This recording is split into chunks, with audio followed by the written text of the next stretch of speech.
Hello બાળ મિત્રો, કેમ છો? બધા મજામાં ને? હા હો, ઘરે બધા મજામાં જ છો, બરાબર ને? તો આજના ગુજરાતીના લેક્ચરમાં હું તમારા બધાનું સ્વાગત કરું છું, બરાબર? પણ તમને આજે એ ખબર છે કે આજે આપણે શું શીખવાનું છે? તો આજે આપણે શીખીશું પાલતુ પ્રાણીઓના નામ. શું શીખવાનું છે આજે આપણે? પાલતુ પ્રાણીઓના નામ. આપણી આજુબાજુ ઘણા બધા પ્રાણીઓ હોય છે, બરાબર ને? કયા કયા પ્રાણીઓ હોય છે?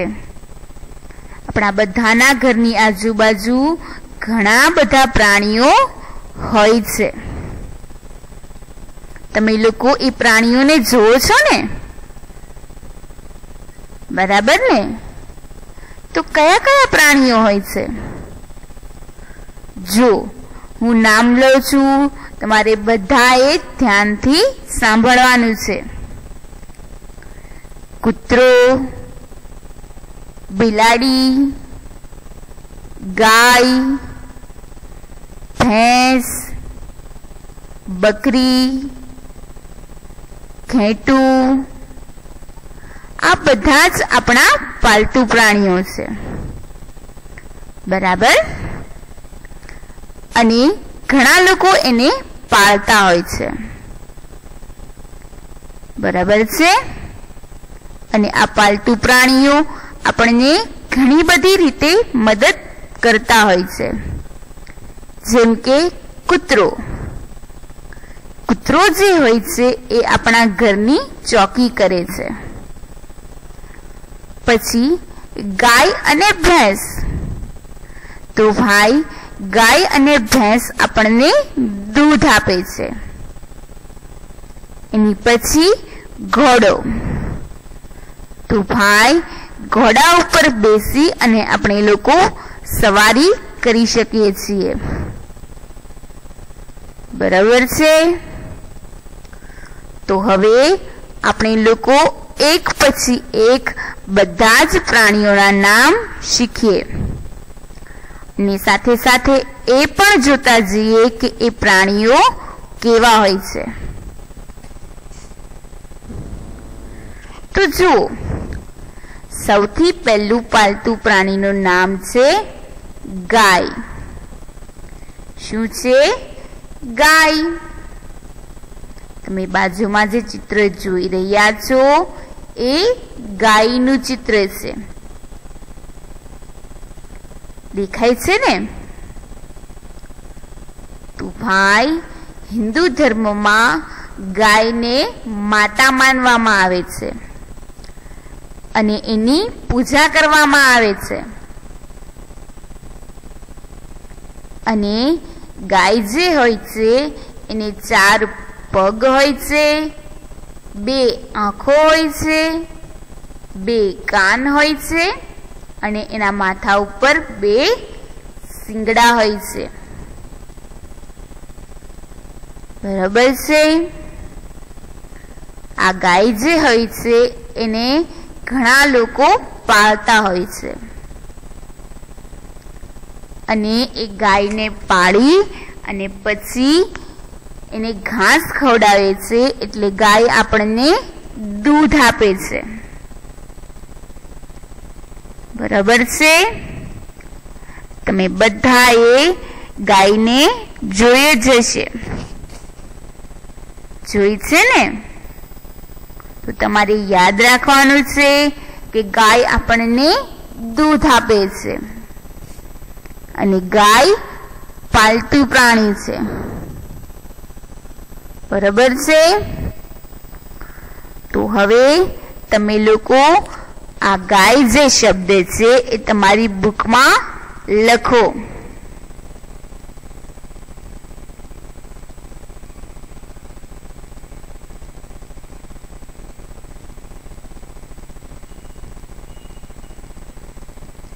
ચલો, લખાઈ ગયું છે. તો હવે આના પછીનું પાલતુ પ્રાણી આપણે જોઈએ. બરાબર? તો જુઓ, સૌથી પહેલા તમે આ જે પ્રાણી છે એનું ચિત્ર જુઓ અને એની બાજુમાં લખ્યું છે. હવે એ પણ તમે વાંચો. શું લખ્યું છે? ભેંસ. તો ભાઈ, આજે તમે પાલતુ પ્રાણી જોઈ રહ્યા છો એનું નામ છે ભેંસ. હવે તમે જુઓ તો આ જે ભેંસ છે એનો કલર કેવો છે? ભેંસનો કલર કાળો છે. બરાબર? અને આ જે ભેંસ હોય છે એ પણ આપણને દૂધ આપે છે. અને ગાયની જેમ એને પણ 4 પગ હોય છે, 2 આંખો હોય છે, 2 કાન હોય છે અને 2 શિંગડા હોય છે. બરાબર છે? અને આ જે ભેંસ છે એને પણ ઘણા લોકો પાળતા હોય છે. બરાબર? તમે લોકો શાંતિથી જોઈ લો કે આ ભેંસ કેવી છે.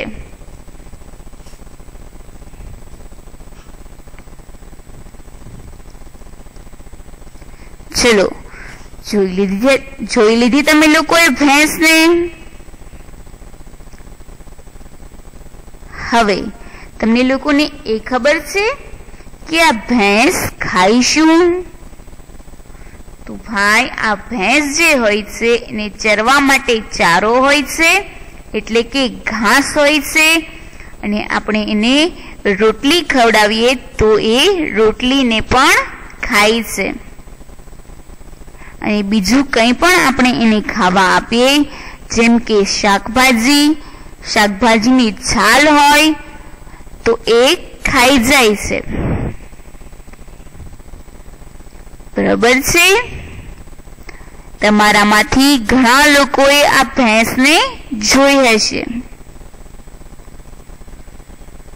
ભરવાડ જે હોય ને એ ઘણીવાર આ ભેંસને ચારવા માટે લાવતા હોય છે. એટલે ઘણીવાર મારું ઘર છે ને એની આજુબાજુ આવી ભેંસ દેખાતી હોય છે. બરાબર છે?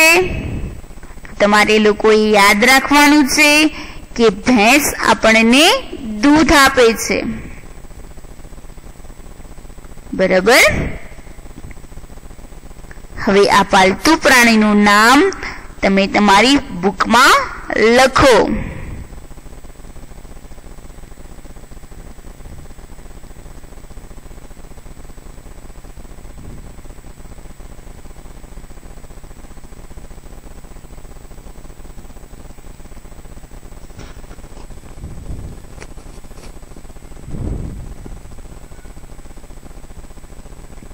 ચલો, લખાઈ ગયું છે. તો હવે આપણે આના પછીનું પાલતુ પ્રાણી જોઈએ. પણ આ બધા જ પાલતુ પ્રાણીઓના નામ તમારે લોકોએ યાદ રાખવાના છે. બરાબર? તો જુઓ, સૌથી પહેલા તમે લોકો આ જે ચિત્ર છે એ કયા પ્રાણીનું છે એ તમે જુઓ અને એની બાજુમાં લખ્યું છે એ પણ તમે લોકો વાંચો. શું લખ્યું છે? ઊંટ. શું લખ્યું છે ભાઈ? ઊંટ. હવે આ જે ચિત્ર છે એ ઊંટનું છે. શેનું ચિત્ર છે? ઊંટનું. બરાબર? આ જે ઊંટ હોય છે એ રણમાં જોવા મળે છે. રણ એટલે કે જ્યાં આગળ દૂર દૂર સુધી પાણી ન હોય અને કોઈ માણસ પણ દેખાતું ન હોય, એવી જગ્યાએ આ ઊંટ હોય છે. અને આ જે ઊંટ છે એની ઉપર બેસીને આપણે લોકો સવારી કરી શકીએ છીએ. જુઓ, આ જે ઊંટ છે એની ઉપર આ જે બાંધેલું છે ને એની ઉપર આપણે લોકો બેસી શકીએ છીએ અને પછી આપણે એની સવારી કરી શકીએ છીએ. બરાબર. રણ જે હોય ને તેમાં દૂર દૂર સુધી પાણી ન મળે, એટલે આ જે ઊંટ છે એ 10 દિવસ સુધી પાણી પીધા વિના રહી શકે છે. બરાબર. અને એ જે હોય ને એ શું ખાય ખબર છે તમને? જુઓ, રણ જે હોય ને ત્યાં આગળ એકલી રેતી જ હોય, ત્યાં આગળ પાણી ન હોય એટલે એક પણ વૃક્ષ પણ ન જોવા મળે. ત્યાં આગળ છે ને એક છોડ થાય છે. શું થાય છે? છોડ. એ જે છોડ હોય ને એ પાણી વગર ઉગે, એને ફાફડા થોર કહેવાય. શું કહેવાય? ફાફડા થોર. એ જે ફાફડા થોર હોય છે એ એક જાતની વનસ્પતિ હોય છે. એના જે પાન હોય ને એની ઉપર નાના નાના કાંટા હોય છે. એ જે કાંટાળી વનસ્પતિ હોય છે એ આ ઊંટ ખાતો હોય છે. બરાબર. બધા પ્રાણીઓની જેમ આ ઊંટને પણ 4 પગ હોય છે, 2 આંખો હોય છે અને 2 કાન હોય છે. બરાબર. અને આ ઊંટ પણ દૂધ આપે છે. બરાબર છે? સમજાય છે તમને લોકોને? તો હવે આ જે ઊંટનું નામ છે એ તમારી બુકમાં લખો.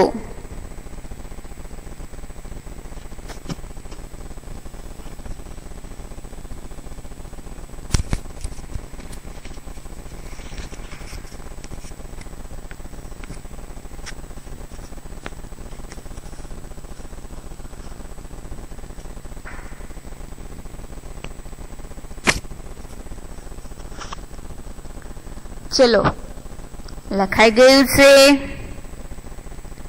તો હવે આની પછીનું આપણે પાલતુ પ્રાણી જોઈએ. બરાબર. પણ તમે લોકો યાદ રાખજો કે ઊંટની ઉપર બેસી અને આપણે લોકો સવારી કરી શકીએ છીએ અને ઊંટ આપણને દૂધ આપે છે. બરાબર. અને આ જે ઊંટ છે એ રણનું પ્રાણી છે. રણમાં એ જોવા મળતું હોય છે. બરાબર.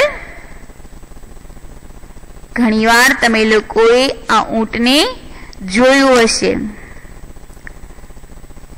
બરાબર. જ્યારે આપણા ભાવનગરમાં રથયાત્રા નીકળે ને ત્યારે તમે લોકોએ જોયું હોય તો એમાં ઊંટ પણ હોય છે.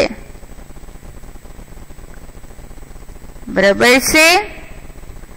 તો હવે આના પછીનું પાલતુ પ્રાણી આપણે જોઈએ.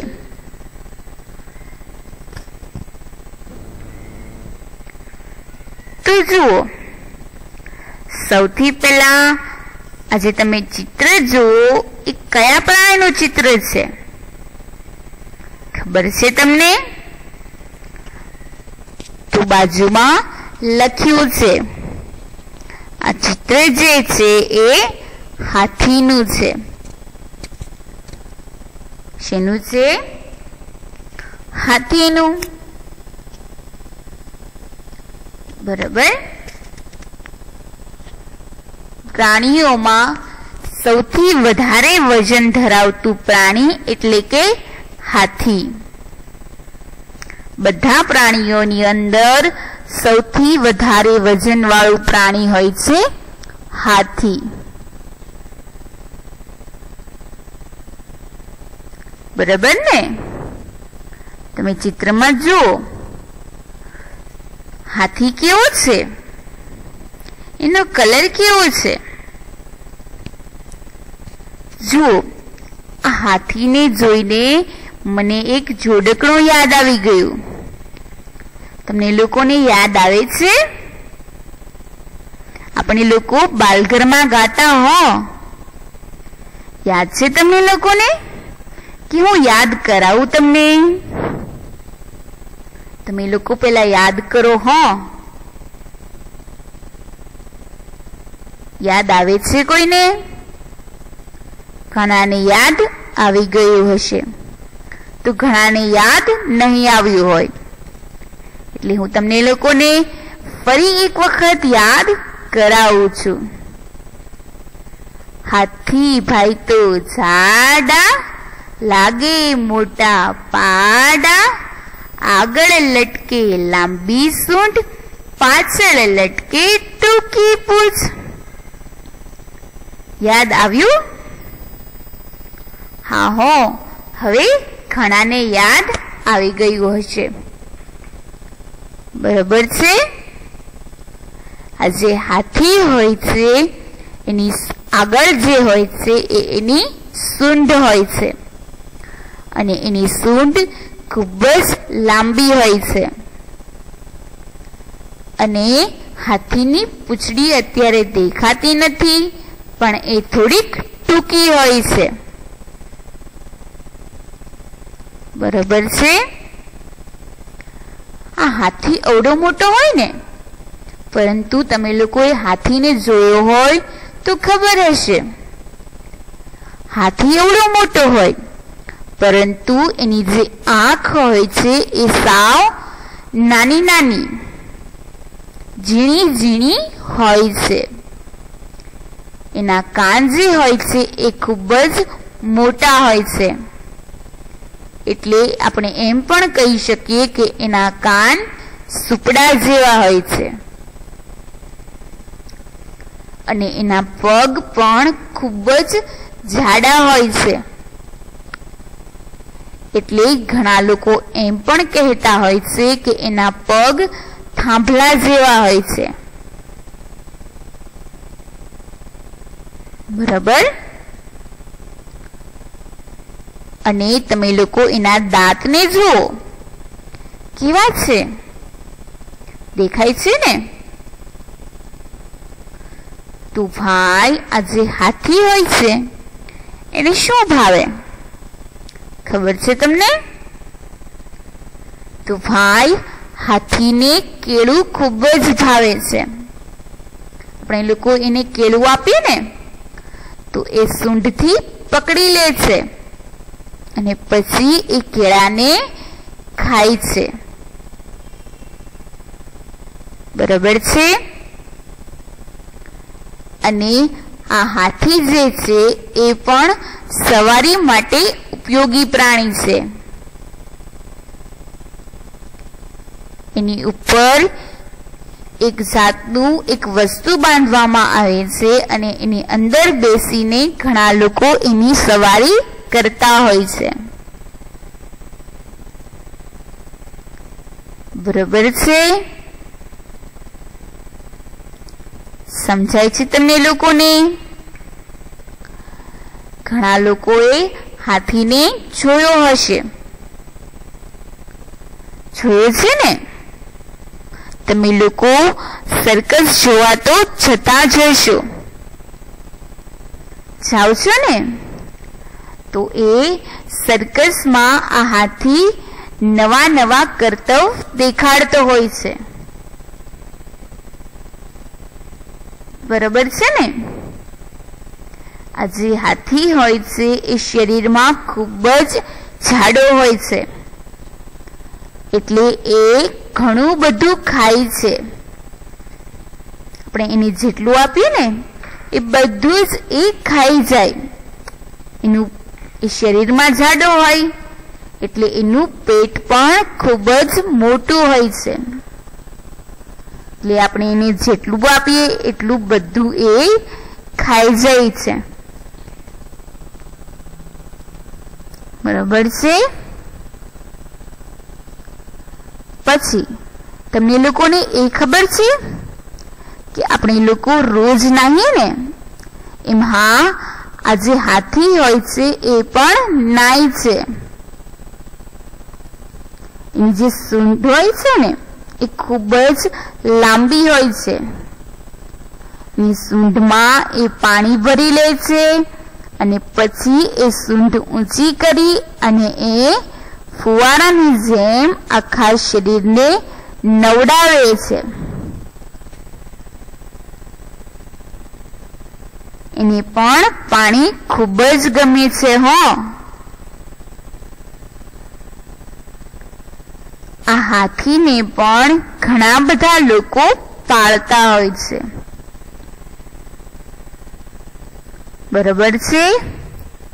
તમને લોકોને એટલું યાદ રહ્યું કે આ હાથી કેવો હોય છે? અને હાથીનો ઉપયોગ આપણે લોકો સર્કસમાં પણ ઘણા લોકો કરતા હોય છે. અને એની ઉપર બેસીને આપણે લોકો સવારી પણ કરી શકીએ છીએ. બરાબર છે? હવે આ હાથી શબ્દ તમારી બુકમાં લખો.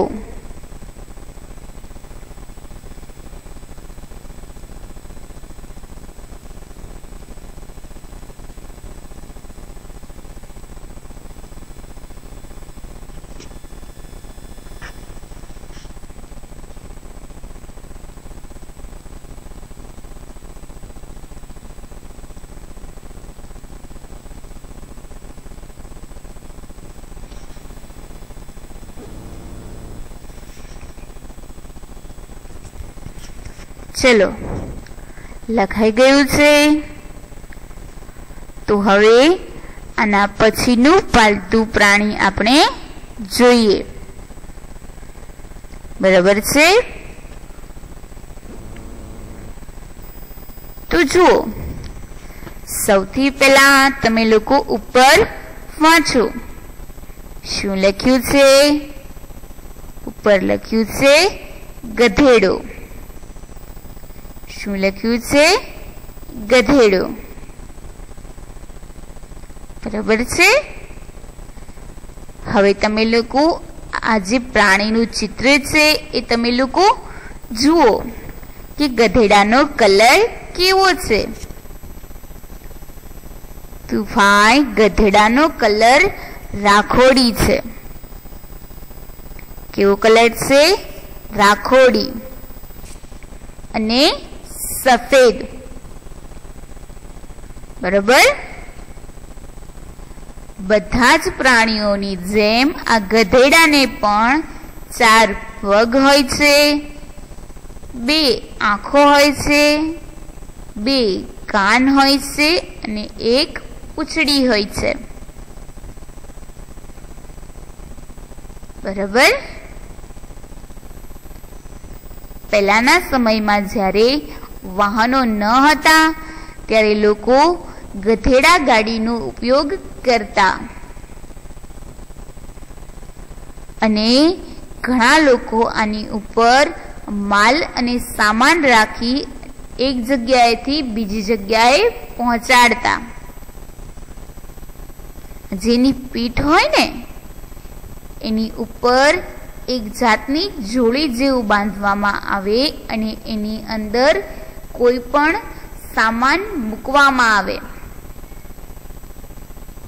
પછી એ જે સામાન હોય એ એક જગ્યાએથી બીજી જગ્યાએ સામાન મોકલવામાં આવતો હોય છે. બરાબર? સમજાય છે તમને લોકોને? અને આ જે ઊંટ હોય છે એ પણ દૂધ આપે છે.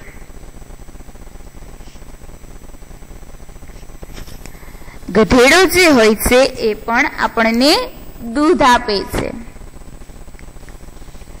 સમજાણું તમને લોકોને?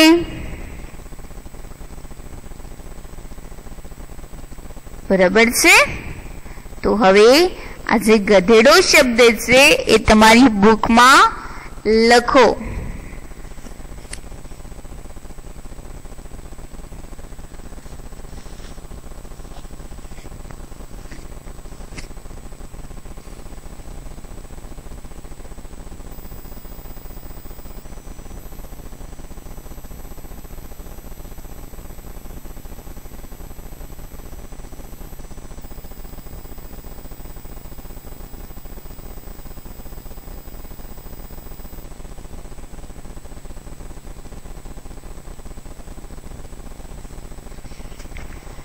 ચલો, લખાઈ ગયું છે?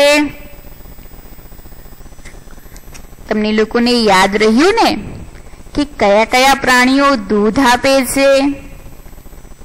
તો ભાઈ, ગાય, ભેંસ, ઊંટ, ગધેડો, આ બધા જ પ્રાણીઓ દૂધ આપે છે. બરાબર છે? તો હવે આના પછીનું પાલતુ પ્રાણી આપણે જોઈએ.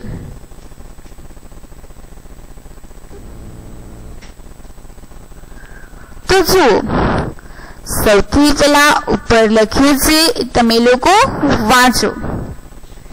શું લખ્યું છે? કૂતરો. શું લખ્યું છે? કૂતરો. અને હવે આ જે ચિત્ર છે એ તમે જુઓ. ચિત્રમાં જે પ્રાણી દેખાય છે એ કૂતરો છે. બરાબર છે? તમે બધાએ કૂતરાને તો જોયો જ હશે. તમારા બધાના ઘરની આજુબાજુ કૂતરા હોય જ છે. બરાબર ને? બધા પાલતુ પ્રાણીઓની જેમ આ કૂતરાને પણ 4 પગ હોય છે, 2 આંખો હોય છે, 2 કાન હોય છે અને 1 પૂંછડી હોય છે. અને મોઢું જે હોય છે ત્યાંથી એ ખાય છે. બરાબર? આ જે કૂતરો હોય છે એને એમ પણ કહેવામાં આવે છે કે કૂતરો ઘરની ચોકી કરે છે. બરાબર? તમે લોકોએ જોયું હોય, તમારી શેરીના કોઈ પણ કૂતરા હોય તો કોઈ અજાણ્યું માણસ આવે તો એને જોઈને ભસવા માંડે છે. બરાબર ને? તમે લોકોએ ઘણીવાર એવું નોટ કર્યું હશે કે કોઈ અજાણ્યું માણસ આવે અથવા કોઈ અજાણ્યું કૂતરું પણ આવે ને તો પણ આ કૂતરો એને જોઈને ભસવા માંડે છે. બરાબર? આપણે બધા લોકો રાત્રે સૂઈ જઈએ છીએ, પણ આ જે કૂતરો હોય છે એ જાગતો હોય છે. રાત્રે કોઈ પણ માણસ આવે ને તો પણ કૂતરો એને જોઈને ભસવા માંડે છે. બરાબર છે? સમજાઈ ગયું છે તમને લોકોને? તો હવે કૂતરો શબ્દ તમારી બુકમાં લખો.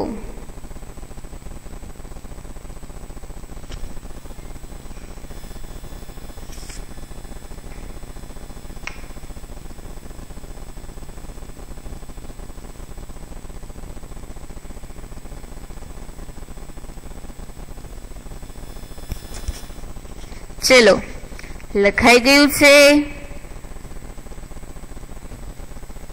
તો ભાઈ આજે આપણે જેટલા પણ પાલતુ પ્રાણીઓ શીખ્યા એ બધા જ પાલતુ પ્રાણીઓના નામ તમારે લોકોએ યાદ રાખવાના છે.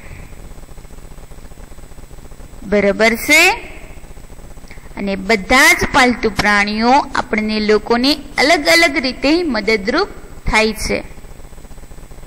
એ પણ તમારે લોકોએ યાદ રાખવાનું છે. બરાબર? તો હવે આપણે ફરી મળીશું નવા લેક્ચરમાં નવા ટોપિક સાથે. ત્યાં સુધી બધાને બાય બાય.